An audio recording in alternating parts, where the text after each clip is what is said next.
and we give the floor to Maali Kentake. Please, Maali. Peace, family, and thank you so much for your invitation and all the people that have been involved in bringing this program together. I really appreciate it. And so as a younger sibling, I come to you oftentimes with spearheaded stinging words that I hope reaches your deepest part of you today, because what we're talking about is a virus, is what I call a virus. And it has expanded and covered the entire earth. So I'm glad that we're having a conversation about this topic, that it's very important for us as humans to be able to not only evolve, but to go to the next level as part of our experience here on this earth. We've heard a lot about colonism and colonization, and I'm just gonna give a very simple, I like to keep things a very, simple. So in a simple way, the way I see it is that imagine you're in your house, and all of a sudden, a stranger that you've never seen before, let alone their physical appearance, comes into your house forcefully and takes over not only your house, but also of you and your family. So they have plenty control of everything that you do, from eating to the time you go to sleep, to who you speak to, what kind of work you're gonna do, etc. Now, once these people came in, they also have to go back to where they came from. But what do? They bring what we call today, and they also, well, the name has changed because they were pioneers, colonists, and settlers. So what do? They bring settlers into your house. And so these settlers are supposed to maintain and establish and maintain control in all aspects, again, of you and your house. And so it's a perpetuating system. It was never meant to be dismantled. On the contrary, as we have heard, it only changes, evolves. They try to window dress it or sugarcoat it, whatever. But the thing is that it continues. So we've heard some of the components and dynamics of colonialism. And I just want to mention a few other ones that I think they're important as well. And one of them is the 3 C's, which morally justifies those actions. One of them is civilization, or where we have to go and civilize those people. They have to come and civilize me in my home because I'm a savage. So I need to be civilized. The other one is Christianity. In other words, religion. So we have what we call 4 main religions in the globe, which are the most dominant. And so one of them is Christianity. Just to name one, we can name other ones, but you already know. So the other one is commerce and capitalism. And commerce and capitalism, we have heard a lot, and neo-capitalism and all that.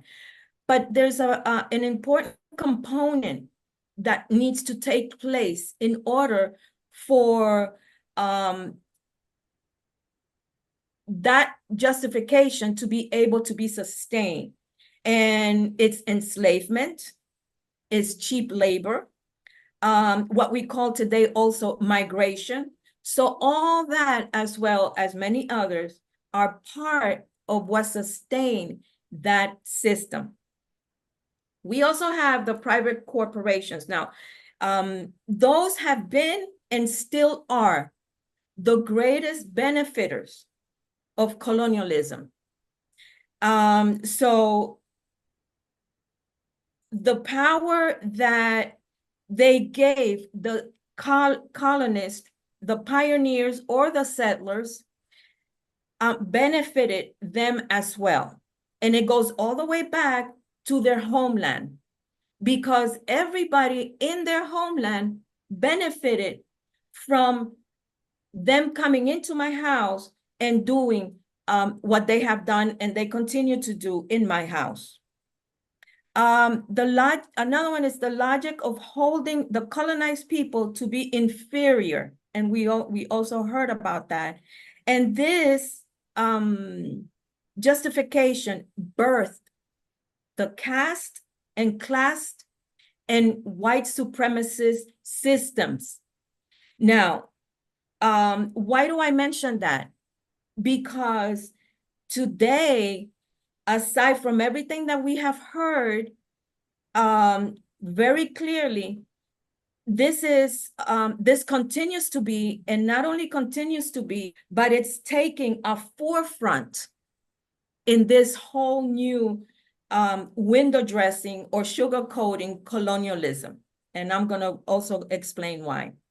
Now, another justification for colonization that we also have to look into is the justified result of the natural struggle for survival, or kill and be killed.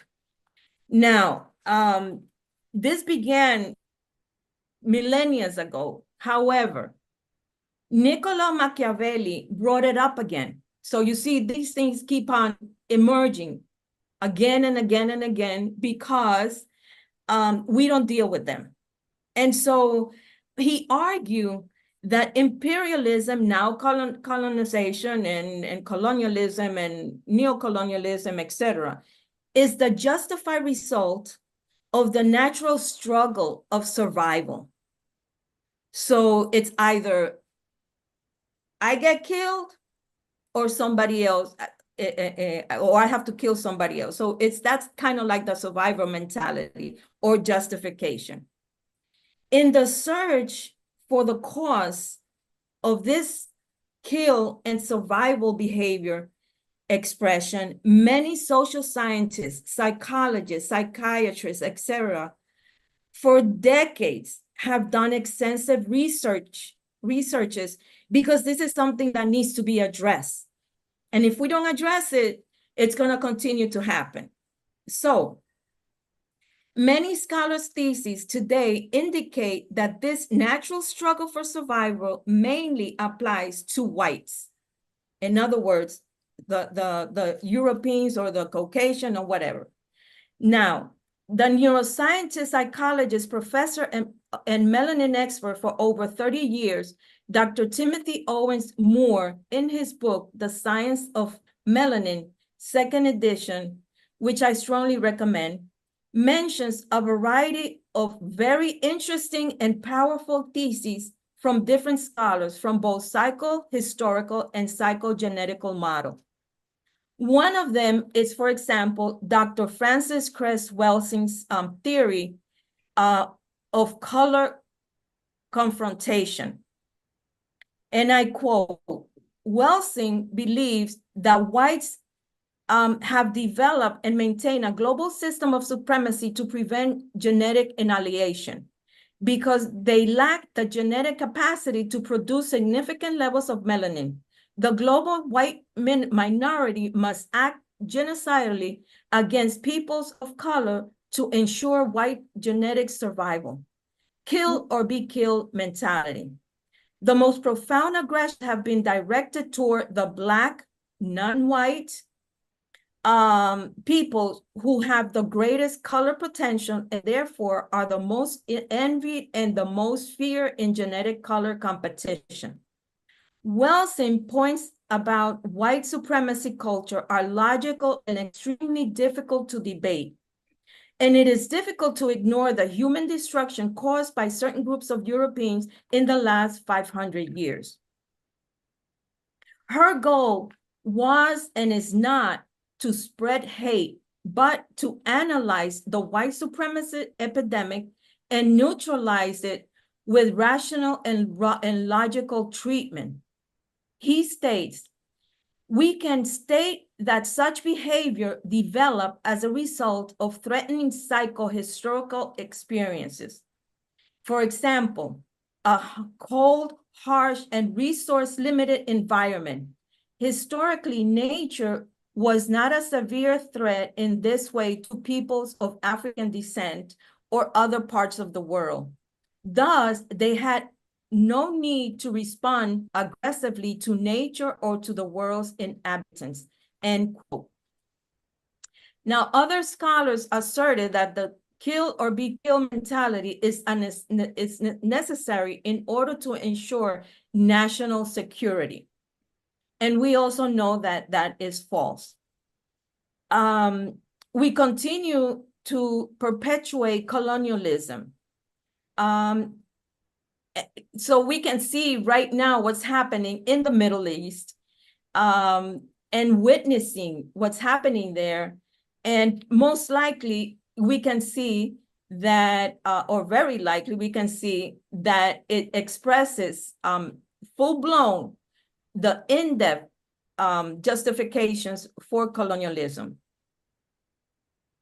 So to me, it is still going on, and we can see what's happening in the Middle East, what's happening in Sudan, what's happening in the Congo, and I'm also going to be mentioning other places also of the globe. And so we can see that many nations, how the settlers' descendants are still dominant in government corporations. We see that the indigenous or lower class are the ones that have to migrate and are the ones that are suffering the most from this virus. So white supremacy, we see today, is running rampage.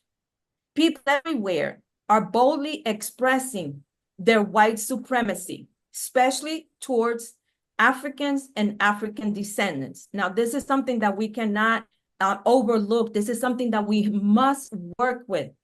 And we can see it when they, anywhere in the world, try to protect their air and sea and land, or to recuperate. Or, for example, if I try to recuperate my house, what's going to happen to me? I'm going to be labeled as a terrorist, because I'm trying to protect myself, my family in my house.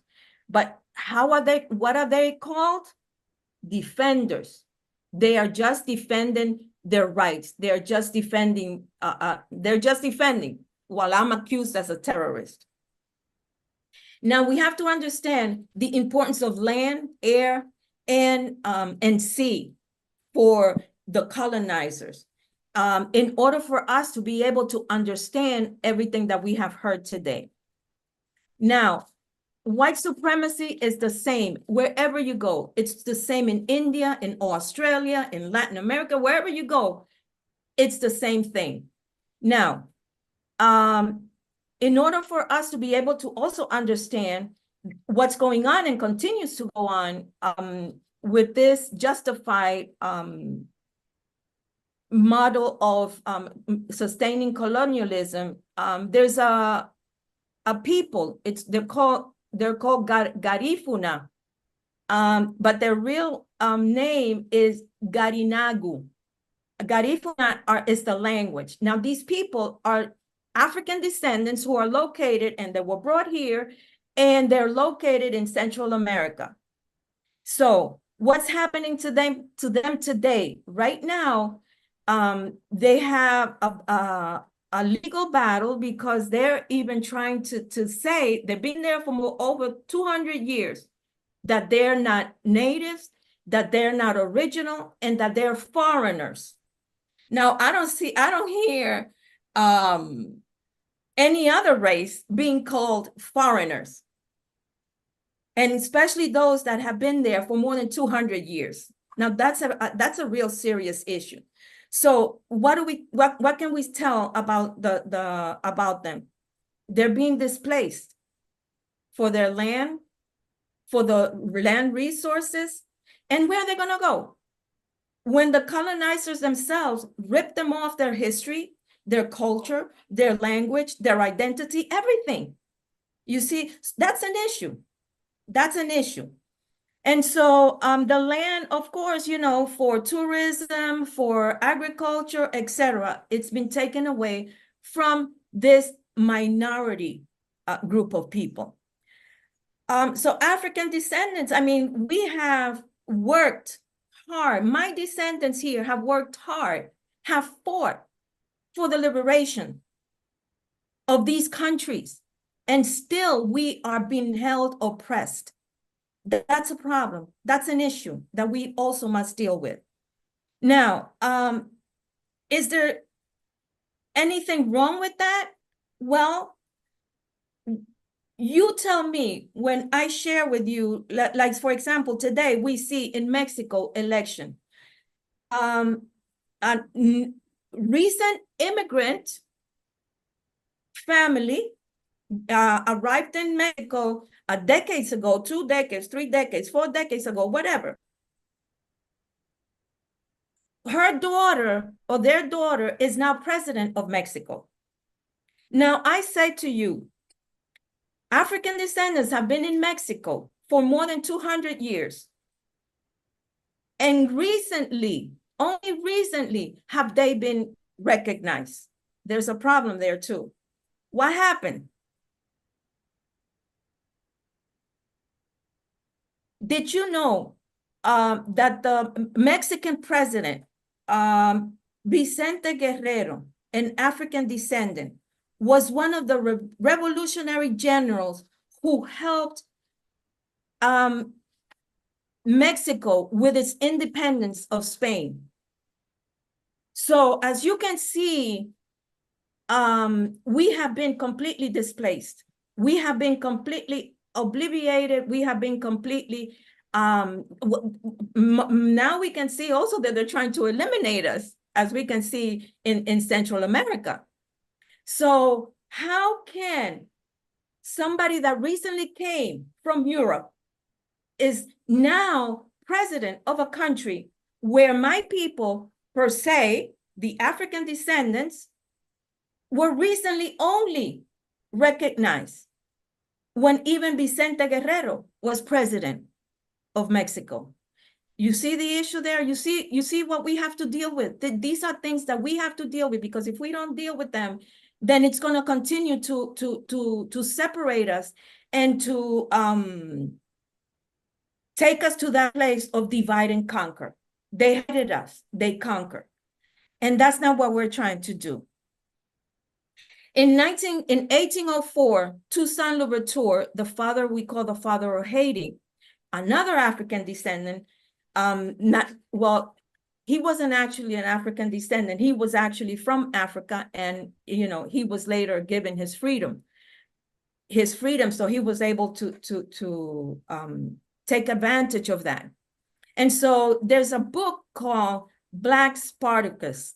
So in that book, the author says he was the first leader in all the world at that time that realized that he was to govern a universal humanity. Listen to that.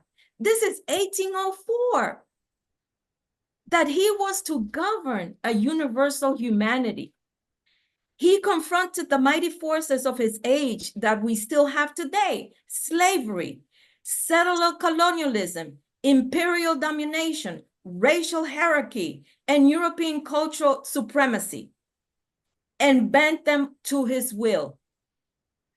One only can imagine where we would be today if Napoleon Bonaparte has not caught him and said, my decision to destroy the authority of the Black in Saint-Domingue is not so much based on considerations of commerce and money as on the need to block forever the march of the Blacks in the world.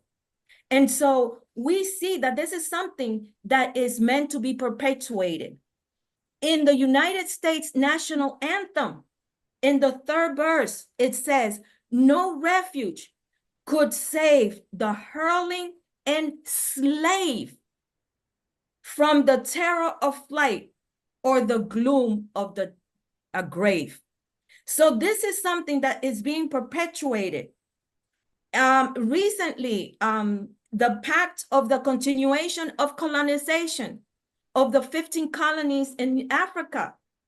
This is the pact that was brought to them by France for them to be able to obtain their political liberation, called the pact of the continuation of colonization. You can look it up. So as we can see, these are things that are still happening today. And the UN Secretary General, Antonio Guterres, had to stand up and say, I urge states to take concrete steps with full participation of people of African descent and their communities to tackle old and new forms of racial discrimination and to dismantle entrenched structural institutional racism. Why is there even a need? If we have done something, why is there even a need for us to continue to be able to bring this issue up? So is my time up, Javier? Yes, I think so. Okay. It's very interesting what you are telling everybody, but I think we should continue with the program. So I just wonder, we have spent already the time of the two interventions, but we can still give some time to round up the interventions later. Now I give the floor to Remigio. Please, Remigio. Can I Thank have you. one second? Yes, Maali, you will Thank you. get back. You will get back. You want it? Oh, You want okay. to say it now? You will have another moment. Yes, I both want to of say you. it now. Okay, go ahead. I just want to say it now because I want people to think and begin to think. If we want to really go another direction and dismantle this whole system, education, education, education. Thank you, Remigio, and I'll come back later. Muito obrigado. Thank you very much, Florbella. Now your final comments, Maali. 4 or 5 minutes, please.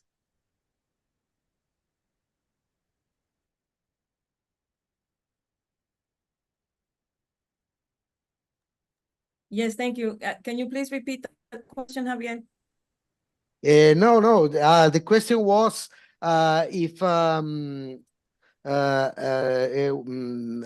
to comment the thing of the ascension of the far right as a result of migration and the connection between migration and colonization, and also if we are talking on about the possibility of the construction of a world without borders. That were the questions made by some attendants. But your final comments, please. Yes, as I mentioned, I mean, we've given very little time, but I did mention migration. So, because I understand the importance of migration. So probably just because I said it very shortly, it was, it just went through. But no, I am very aware of the importance of migration. And yes, like Frobella said, it is a result of of that virus. And so, and look, and that's what I say, who are the ones that migrate? Are the poor, the lower class? I mean, these are the people, but why? And so, yes. And what are they doing? Because it's all manipulation. So they're trying to manipulate the system as well. Because when the power tells their people that somebody else is coming to take their place and to substitute them, how are they going to react? Of course, they're going to be defensive. They're going to be acting on the defensive side. Now, why don't those governments or those power governments give reparations to those countries so that at least those people can recuperate the real far behind wealth that have been taken from them. So you see, that's another topic in itself, another topic completely. And trust me, there's a lot of information there. So going along, because I have to shorten it up. As far as the no border, please understand, we are in a process.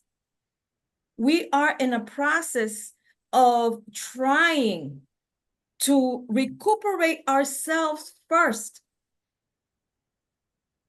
in order for us to be able to come out differently than what we have been programmed to be. We have to realize that from all the programs that we have been injected, nothing coherent is going to come out, because whatever we try to bring out, it's still going to be coming out with residuants of those programs. And so we need to work a lot with ourselves. Who knows? Maybe that part of us will take us to that borderless world. I don't know. But we're in the process of getting somewhere. At least let's do that, as far as I'm concerned.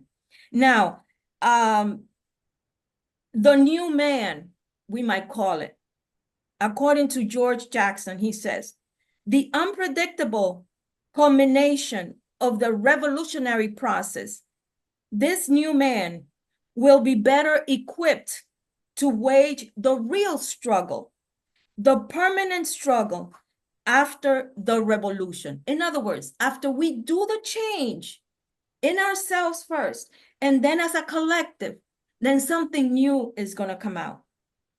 You see? And it's going to be between a better and more elevated relationship that we still have not been able to experience as humanity today. Thank you.